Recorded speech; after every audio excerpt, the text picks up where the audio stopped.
Salut tout le monde et bienvenue dans cette nouvelle vidéo dédiée justement à notre challenge pour réussir dans le e-commerce et le trading pendant 365 jours. Oui, on sait, ça fait longtemps qu'on n'a pas tourné de vidéo, mais c'est parce qu'on charbonnait dans notre coin. Ce qu'on a présenté la dernière fois, c'était les différentes méthodes finalement pour être capable de démarrer en e-commerce et en trading de la manière la plus optimale possible.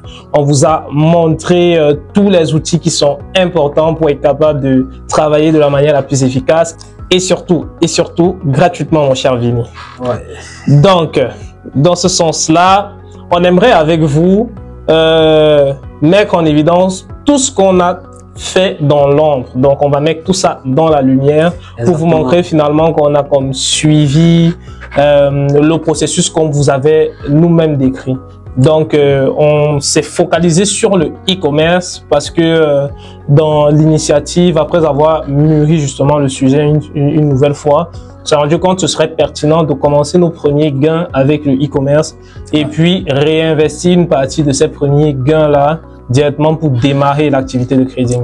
Ça ne veut pas dire qu'on ne va pas gérer les deux en parallèle, on va continuer à faire les deux en parallèle, mais il nous faudrait d'abord être capable de faire tourner de l'argent sur le e-commerce qui ne saurait tarder vu le stade auquel on se trouve aujourd'hui. Exactement. Voilà, donc on va entrer directement dans le vif du sujet. Vini, est-ce que tu peux nous résumer un tout petit peu le parcours que nous avons eu entre le moment où on présentait les outils à aujourd'hui? Exactement, désolé, comme tu l'as dit, on va présenter tout ce qu'on a fait depuis là. Mais je vais commencer par te saluer et j'espère que tu vas bien. Je vais super bien. Ça fait longtemps qu'on n'a pas tourné les vidéos. C'est vrai, c'est vrai. C'est vrai qu'on travaille tous les jours par contre. Bien sûr, ouais. Comme promis. Ouais, on est en réunion, visio, tout ça. Exactement. Ouais. En tout cas, comme tu as dit, dans cette vidéo, on va faire un petit récapitulatif de ce qu'on fait et de ce qu'on a fait depuis 3 mois. Oui. Principalement sur le e-commerce. Oui. Il faut avouer qu'on a beaucoup travaillé depuis 3 mois. Exactement. On a fait la boutique juste en résumé. Juste en résumé, on a fait la boutique, on a connecté les applications qu'il fallait, on a communiqué avec certains influenceurs, on a même presque concrétisé un. Mais bref, dans la suite de la vidéo, on va vous expliquer en détail ce qu'on a fait pour justement vous mettre à jour, c'est très important. Et pour en fait continuer justement en allant sur une base commune entre nous tous. Ok. C'est ça. Ok. Bon. Pour aller rapidement. Si on doit revenir étape par étape, parce que c'est sûr que oui, là tu as montré un peu le sommet de qu'est-ce qu'on va traiter ici et de qu'est-ce qu'on a fait justement pendant tout ce temps. Ouais. Mais si on doit revenir étape par étape, on a commencé par quoi et quelles sont les difficultés finalement qu'on a rencontrées? D'accord. Bon, pour la dernière vidéo, c'était limité justement à me présenter les différentes applications et un peu à détailler, entrer un peu à l'intérieur pour voir comment ça fonctionne. Et justement, juste après cette vidéo, on a eu à travailler, comme j'ai dit, sur la boutique, les applications qui devraient être connectées et les influenceurs, etc. etc. Bon, on va commencer par la boutique. Hein. Comme on l'avait présenté dernièrement, on a monté la boutique. Ça, c'était une étape pas du tout facile. Ouais. On a monté la boutique avec Shopify.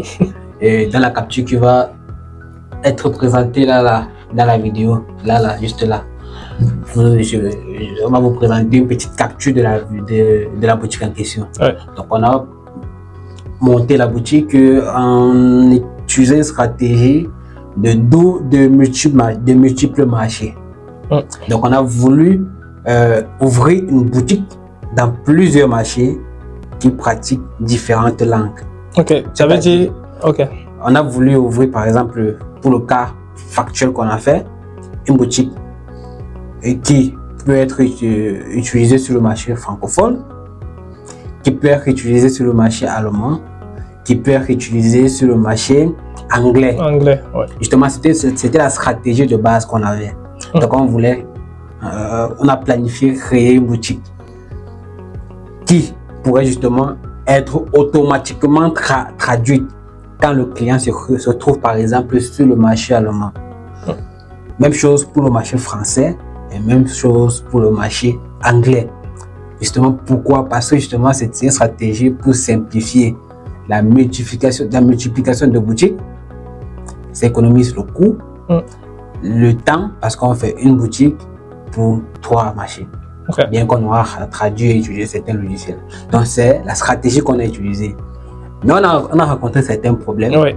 Malheureusement, c'est les aléas du business. On a rencontré certains problèmes. Les problèmes liés à la traduction et à la convertibilité de la monnaie. Ouais. Faut prendre en compte le fait qu'en Angleterre, ils n'utilisent pas l'euro. Oui. Tu vois?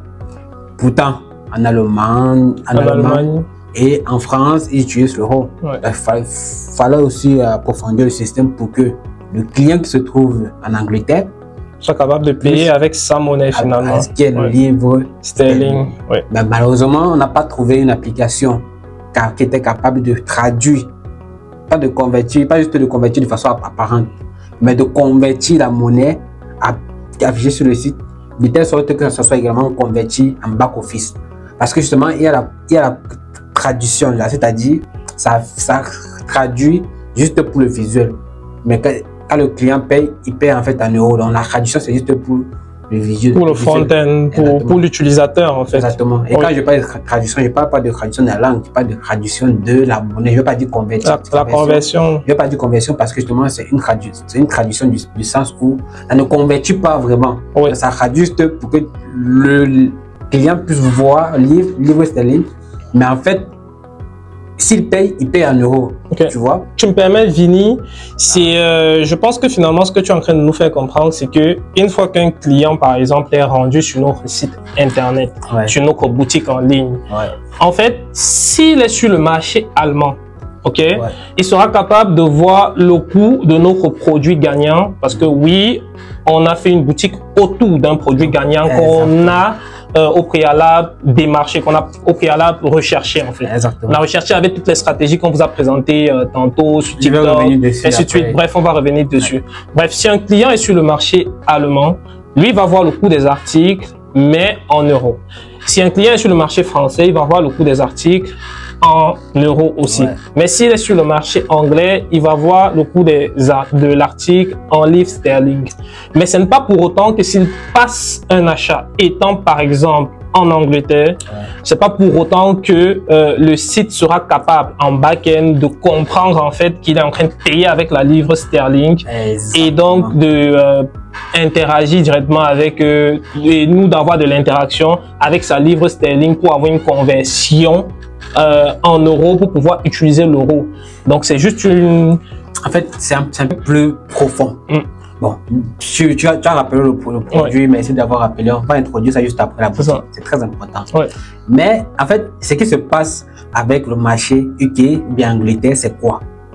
C'est que, en fait, sa banque, c'est une banque en devise livre sterling, c'est ça. Donc s'il paye avec sa carte, ça va convertir d'abord en euros pour arriver dans notre banque.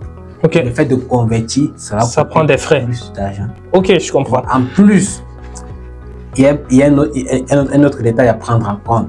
C'est que nous, ici, on reçoit le dollar canadien. Ça va convertir 2 fois. Ça va convertir son livre sterling en euros. Et puis l'euro va être reconverti en dollars canadiens. Exactement. Tous ces coûts de conversion, nous, ce sont des frais cachés en fait, mais qu'on perd finalement. Exactement. Et à l'intérieur, il y a plusieurs problèmes. Il y a le problème de la double conversion. La double conversion. De la double conversion, donc double frais en autre charge, ce qui réduit la marge. Ce qui réduit la marge. Il y a le problème également du client parce que quand le client paye et que ça convertit, lui aussi paye des frais. C'est vrai. Tu vois, et ça peut, c'est justement, on a voulu trouver un système où vraiment ça soit plus... On peut interagir avec toutes les banques partout dans le monde. Et là, ça a été compliqué parce qu'il fallait créer une boutique à part qui soit justement directement le livre sterling. Heureusement, on a exclu les UK. Nous sommes allés avec l'Allemagne et la France. Et la France, Parce que finalement, c'est rendu compte que pour esquiver le problème de banque et de conversion, on devait créer 2 boutiques. Exactement. Une boutique pour le marché anglais et une boutique pour le marché de l'Union Euro. Voilà, c'est ça. Là, tu comprends. C'est ça. Mais justement, au courant de notre travail, au courant de nos séances de brainstorming, on s'est dit, bon, ça faisait beaucoup de travail, surtout pour un début. Ouais. On a décidé d'éliminer, pas d'éliminer, mais de mettre à plus tard la création d'une boutique sur le marché anglais et plus de se concentrer sur la zone euro. C'est ça. Exactement. Surtout que le marché anglais, c'est un marché que j'aime beaucoup. Oui. C'est un de mes meilleurs marchés. Mais bref, on va revenir. Ouais, on va voir ça tantôt. Donc, on a créé la boutique avec les difficultés qu'on a rencontrées. Justement, le tuto pour la création de la boutique vous sera présenté juste après cette vidéo. Donc, restez connectés. Donc, on a créé la boutique. On a rencontré plusieurs problèmes, même lors de la création, parce que justement, on devrait intégrer plusieurs logiciels, applications qui pouvaient gérer justement toutes ces activités qu'on a énumérées tout à l'heure. C'était essentiel. Également, il y a plusieurs configurations qu'on a eu à faire qui sont très importantes. On a créé une boutique, on a connecté Stripe, on a créé un Stripe canadien, américain qui reçoit les dollars canadiens. Donc, on a créé un Stripe, on a connecté la boutique. Bim, premier malheur. Comme d'habitude, en entrepreneuriat, ça ne pouvait pas manquer. Donc, premier malheur, on a pris au moins 1 semaine, 2 semaines même pour faire la boutique, une boutique propre. Avec un produit propre, avec des images de qualité, avec un Stripe bien établi. Dès qu'on a connecté le Stripe, le lendemain, on se réveille le matin, la boutique a été gelée. Ça, c'est le premier malheur qu'on a. Une expérience, ça, c'est pas première, c'est pas la première expérience avec ça. J'ai eu à voir ce type de problème dans le passé. Mais il faut avouer que quand ça bloque, ça fait beaucoup mal quand même. Ça fait beaucoup mal parce que tu as perdu le temps à travailler sur une boutique et finalement, un bon matin, ça te lâche. Et je pense même ça qui nous a fait perdre le temps dans la C'est ça. Parce que quand ce genre d'incident, quand ce genre de malheur arrive, ça casse un peu le rythme. Exactement. Et comme ça casse le rythme, on a du mal à redémarrer forcément parce que c'est pas non plus cette activité qu'on fait à plein temps. Donc, on a différents enjeux dans nos vies quotidiennes. Et quand le rythme est un peu cassé comme ça, des fois, ça nous ralentit beaucoup. Exactement. Mais bon, comme nous sommes des lions, on n'a pas lâché. Et puis, on a directement relancé avec la création d'une boutique, mais en essayant de voir d'où venait le problème. C'est ça. Il faut pas oublier de rappeler qu'on essayait de contacter le service client Shopify pour comprendre pourquoi on ne respectait pas les conditions d'utilisation. Parce que le motif pour lequel la boutique était bloquée, c'était vague. C'était juste une histoire de la boutique ne respecte pas enfreint les conditions d'utilisation. Donc, eux, ils ont pris la décision de geler et vu que c'est à leur discrétion. Donc, nous, on a essayé de prendre de l'information et on n'a pas eu forcément un retour satisfaisant qui nous permettait de comprendre réellement c'était quoi l'enjeu qui faisait en sorte que la boutique a été gelée. Et en plus, Shopify fait ça tout le temps. Je sais pas, en fait, il ne donne pas les raisons. Mais justement, avec l'expérience que j'ai eu à avoir dans le passé, j'ai essayé d'examiner quelle pourrait être la raison. Donc, nous avons remonté une boutique en essayant d'éliminer le plus possible les éléments ambigus. Exactement. Donc, on a d'abord écarté Stripe. On a écarté Stripe. On s'est concentré sur Shopify Payment. Tout d'abord, on a laissé la boutique tourner d'abord 2 ou 3 jours pour voir si Stripe était le problème. On a vu que oui, la boutique, après la création, c'est vrai. La deuxième boutique, lors de la création de la deuxième boutique, c'était plus rapide. On a fait en 2 jours parce qu'on n'avait plus à traduire manuellement. On avait déjà le logiciel.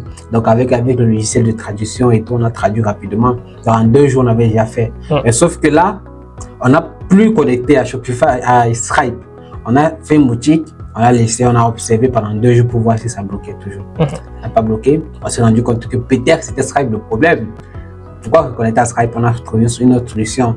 Après Stripe, il y a Shopify Payment qui est un outil de passerelle de paiement directement intégré à Shopify. Donc, c'est important de rappeler que Stripe, c'était la première passerelle de paiement qu'on avait utilisée. Et c'est justement au travers de cette passerelle de paiement-là qu'il y a des enjeux de banque. il y a des enjeux de connectivité avec les différentes banques partout dans le monde.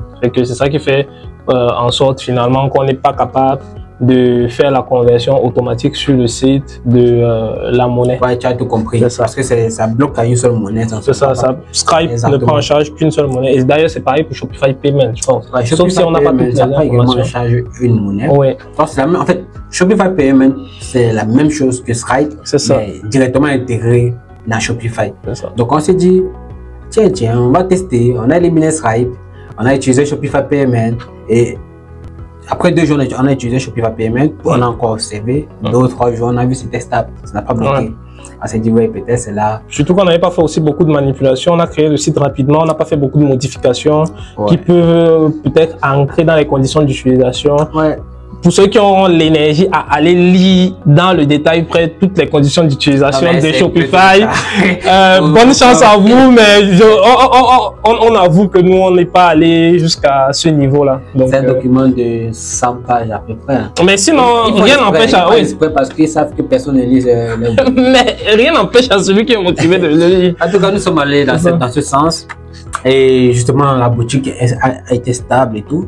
On a construit une boutique stable et justement, j'ai dit tout à l'heure, on allait revenir sur le produit. Le produit, justement, on a cherché de façon stratégique un produit. Et justement, dans la vidéo prochaine, on va compiler produits boutique. Oui. Pour faire une vidéo en 2. Donc, on va compiler recherche de produits, recherche stratégique de produits et construction de boutique. Pour le produit, on a utilisé, comme on a montré, et comme le principe de la chaîne de demande, TikTok. Ouais. On a juste tapé, comme on a montré, dernièrement, get, pays, tout bien. Tu mets produit sur TikTok et tout. Ouais, je sais plus exactement c'était quoi la ligne contre. Ouais, bon, tu peux taper. De toute façon. On a montré. Ouais, c'est ça, vous pouvez aller voir dans la vidéo précédente. Get now, produit. En fait, on a, d'après le principe qu'on a montré dernièrement, on a parcouru plusieurs pages de plusieurs produits, résultats de TikTok et tout. Là, on est tombé sur un produit exceptionnel. Ouais. On a dit, waouh. Qu'est-ce qui rendait, rappelle un peu aux auditeurs finalement, qu'est-ce qui rendait ce produit exceptionnel? Qu'est-ce qui rend un produit exceptionnel au point de pouvoir être un produit gagnant? En fait, justement, quand on parle de produit gagnant, c'est un produit qui résout un problème. Premièrement.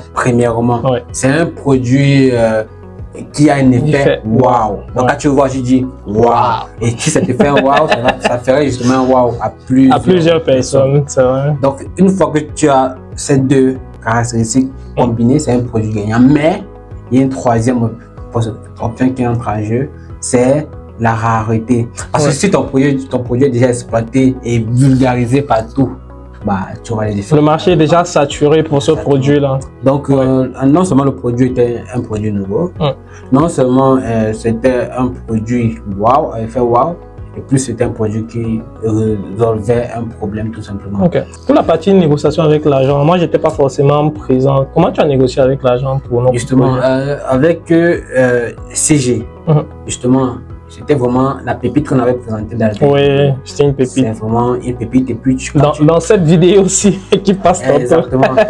Apparemment, c'est même ça là. C'est CG là. On est littéralement sur CG Dropshipping. Anyway.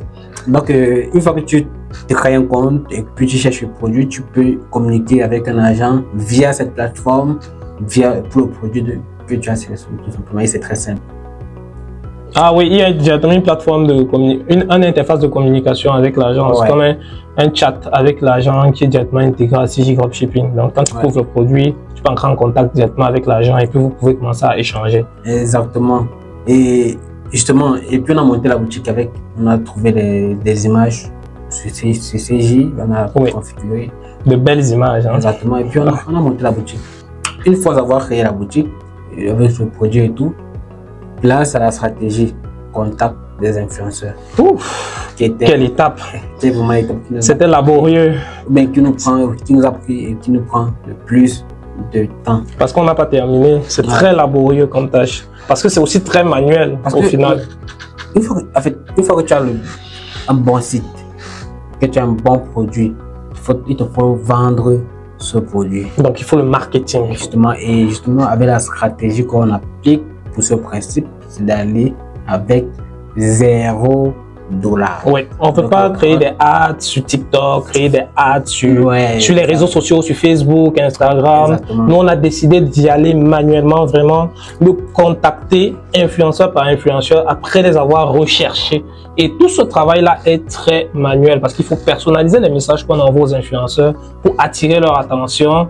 Donc, il y a beaucoup de choses qui entrent en jeu et qu'on va justement présenter. On va présenter quelques extraits de conversation aussi qu'on a eu avec les différentes personnes avec qui nous sommes entrés en contact. C'était laborieux, mais c'était intéressant.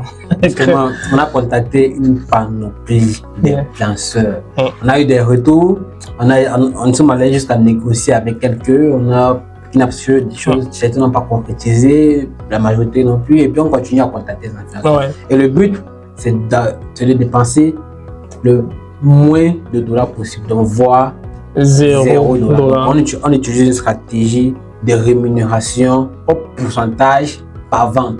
C'est justement une stratégie qui nous permet justement de ne pas payer à l'avance et permettre justement d'intégrer l'influenceur au produit, à la vente et au concept. Oui, c'est du travail à la commission finalement. Exactement. On propose aux influenceurs de collaborer avec nous et puis grâce à un outil, un logiciel si vous voulez, d'être rémunéré automatiquement une fois qu'il y a une personne de sa communauté à qui il a présenté le produit qui va cliquer sur le lien et valider le placement de l'ordre d'achat. Donc c'est ça. Et pour l'influenceur, on a eu à configurer une application très stratégique parce que il faut en sorte que il fallait qu'on fasse en sorte que l'influenceur puisse créer un site affilié, un compte affilié dans notre site qui nous permettrait justement chaque fois que son lien affilié fait une vente, d'être rémunéré automatiquement sur son compte en banque. Sa rémunération. Et justement, on a eu à créer ce genre de système et qui a été intégré à la boutique Eco. On va également vous présenter ça dans la vidéo, de la prochaine vidéo. Comment on intègre ça à la boutique et tout. Et puis, c'est même pas compliqué. C'est tellement facile. Non, c'est pas compliqué. Il n'y a pas grand chose de compliqué finalement. Il faut juste avoir la méthodologie et être capable de connecter les bons outils à notre interface principale qui est notre site internet. Exactement. Donc c'est ça. Franchement, c'est toutes les étapes qu'il fallait pour créer la boutique et c'est toutes les étapes qu'on a. Parce qu'actuellement, tout est sur place. On a une boutique qui fonctionne bien. On a également fait des tests de paiement parce que c'est important. On a fait des tests de paiement qui étaient aussi, ma foi. Avec Stripe, ça dérangeait. Oui, avec Stripe, ça dérangeait beaucoup. Avec Shopify Payment, ça passe. Oui, mais quand on a fait le test avec Shopify Payment, je me souviens, d'ailleurs, Vini, je me souviens, c'est moi qui ai dû payer finalement pour faire le test. Donc, le test c'était $1 qu'on avait paramétré. Le test est très important pour s'assurer que les ventes passent. Donc, une fois qu'on a fait, la boutique a été mise sur place, on contacte les influenceurs, on communique avec les influenceurs, on a eu à faire des réunions avec certains influenceurs qui se sont bien passés. Finalement, on ne s'est pas entendu, on continue et puis c'est où on en est actuellement. Et je te rends compte que durant ces 3 mois, on a beaucoup travaillé. On a rencontré des hauts, on a rencontré des bas, mais on continue toujours à rehausser pour toucher toujours le plus haut. Et puis ça, c'est important de le rappeler, c'est parce qu'on essaye de dépenser le moins possible. Déjà de 1. Et deuxièmement, c'est parce que c'est aussi une activité qui devrait se faire à plein temps, mais que nous on fait sur le côté de nos activités principales. Par exemple, Vini, lui, il a ses activités dans sa vie personnelle et aussi dans sa vie professionnelle. Puis moi, c'est pareil. J'ai mes activités dans ma vie personnelle et ma vie professionnelle. Donc, réussir à garder un tel niveau d'engagement, plus d'y aller avec le minimum de frais possible à l'entrée, c'est sûr que ça prend quand même un certain niveau de compétences et un certain niveau de difficulté pour pouvoir entrer. Mais une fois qu'on a réussi à entrer sur le marché techniquement, ça se ferait. Dans ce sens-là, moi, j'aimerais que tu reviennes un tout petit peu sur comment ça s'est passé finalement avec l'influenceur qu'on a réussi à démarcher, avec lequel on a organisé des séances de travail pour le mettre au parfum de notre stratégie parce qu'il était d'accord. Donc, j'aimerais que tu dises un peu à la communauté pourquoi finalement ça ne s'est pas fait. Pourquoi nous sommes toujours à la recherche du bon influenceur qui va nous aider. Ah, tu veux qu'on développe ici, hein? Non, on va pas forcément développer, tu vois. Okay, tu peux leur dire que... faire un bref aperçu ici parce que ça rien. Un bref aperçu. C'est normal qu'il y ait des influenceurs avec qui on communique et puis après, ils arrêtent. Ça ne concrétise pas. Mais c'est normal, comme il peut y avoir certains influenceurs avec qui on communique et puis ça va jusqu'au bout. Mais justement, le problème qu'on a eu avec celui-ci, c'est que c'est un problème de compréhension. Ouais. Donc au final, on s'est compris au début, après on s'est trompé de mail. Il devrait recevoir un courrier de nous, mais on a envoyé une autre personne. Et qui leur a fait attendre longtemps et puis peut-être il a désisté. Il s'est désisté, donc il s'est démotivé et tout. C'est ça le problème. Mais bon, c'est pas terrible. Et surtout que il était pour moi patron au début.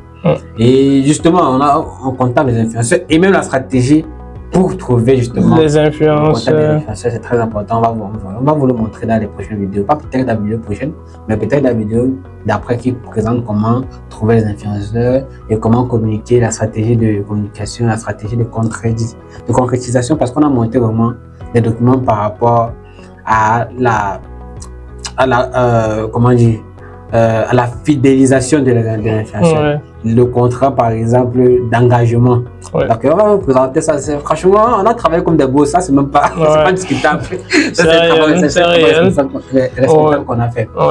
Donc, c'est un peu tout ce qu'on a fait jusqu'à maintenant pour le e-commerce. Et c'était important de vous présenter justement le bilan, de faire le bilan de tout ce qu'on a fait durant les 3 mois. Et pour justement vous mettre à jour afin de relancer encore. Parce que justement, il a fait beaucoup de travail. Imagine si on présentait une vidéo chaque fois, on allait faire. Donc, en plus de nos activités personnelles. Donc on a pris le temps de vraiment travailler afin de présenter vraiment un truc complet. Et on va conclure la vidéo. C'était tout simple pour cette vidéo. Et je n'ai qu'un seul mot, tu sais, j'aime pas parler beaucoup. Rendez-vous à la prochaine vidéo la semaine prochaine. Donc cette fois-ci, on ne va pas vous faire patienter 3 mois, rassurez-vous. Ça va aller très rapide, très vite. Cette fois-ci, la prochaine vidéo viendra dans les semaines qui suivent. Donc il n'y a pas à s'inquiéter là-dessus. Donc c'est tout pour nous aujourd'hui.